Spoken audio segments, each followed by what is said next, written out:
હાલ જિલ્લાના ગોધરા તાલુકાના વાવડી ખુર્દ ગામે આવેલા પંચાયત ખાતે સામાન્ય સભાનું આયોજન કરવામાં આવ્યું હતું। સામાન્ય સભામાં વિકાસના કામોની ચર્ચા ચાલી રહી હતી। તે દરમિયાન હોબાળો થયો હતો અને સભ્યો વચ્ચે છૂટા હાથે મારામારી થઈ હતી। આ સમગ્ર ઘટનાનો વિડીયો સોશિયલ મીડિયા પર વાયરલ થયો। મારામારીની ઘટનામાં 2 વ્યક્તિઓને ઈજા પહોંચી હતી। વિકાસના કામોની ચર્ચા દરમિયાન આ મારામારીની ઘટના બની હતી। પંચાયત ખાતે વિકાસના કામોની ચર્ચા થઈ રહી હતી ત્યારે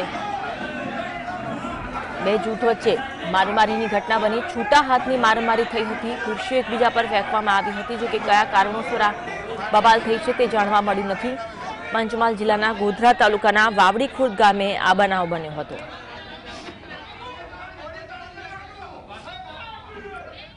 આજ અંગે વધુ વાત કરીશું। સમાચાર રવિ અમારી સાથે લાઈવ જોડાયા છે। રવિ, સામાન્ય સભાનું આયોજન થયું હતું જેમાં વિકાસના કામોની ચર્ચા દરમિયાન છૂટા હાથની મારામારી થઈ। સમગ્ર બનાવ શું હતો? વાવડી ખુર્દ ગામ છે જ્યાં ગઈકાલે જે રીતે સામાન્ય સભા મળી હતી અને સામાન્ય સભામાં વિકાસના કામોની ચર્ચા ચાલી રહી હતી। જે દરમિયાન 2 પક્ષો વચ્ચે જે રીતે છૂટા હાથની મારામારી થઈ હતી જેને લઈને હોબાળો મચી ગયો હતો।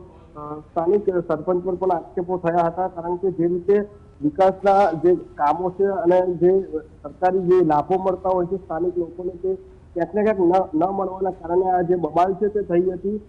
ત્યારબાદ સમગ્ર જે ઇજાગ્રસ્તો હતા તેઓને ગોધરા સિવિલ હોસ્પિટલ ખાતે લાવવામાં આવ્યા હતા અને સમગ્ર મામલો છે તે પોલીસ મથક ખાતે પહોંચ્યો હોવાનું પણ જાણવા મળી રહ્યું છે। હાલમાં શું પરિસ્થિતિ જોવા મળી રહી છે?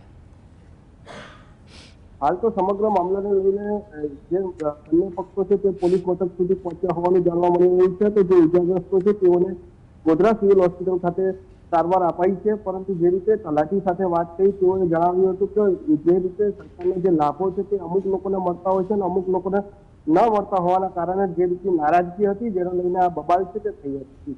જી, કોઈ કાર્યવાહી કોઈ પગલાં લેવામાં આવ્યા છે ખરા? હજી સુધી આ મામલે કોઈ કાર્યવાહી કે પગલાં લેવામાં નથી આવ્યા। પરંતુ જે રીતે આ વિડીયો વાયરલ થયો છે તેને લઈને સમગ્ર મામલો છે તે હાલ તો બહાર આવ્યો છે। જી, આભાર રવિ જોડાવા માટે અને સમગ્ર મામલે માહિતી આપવા માટે।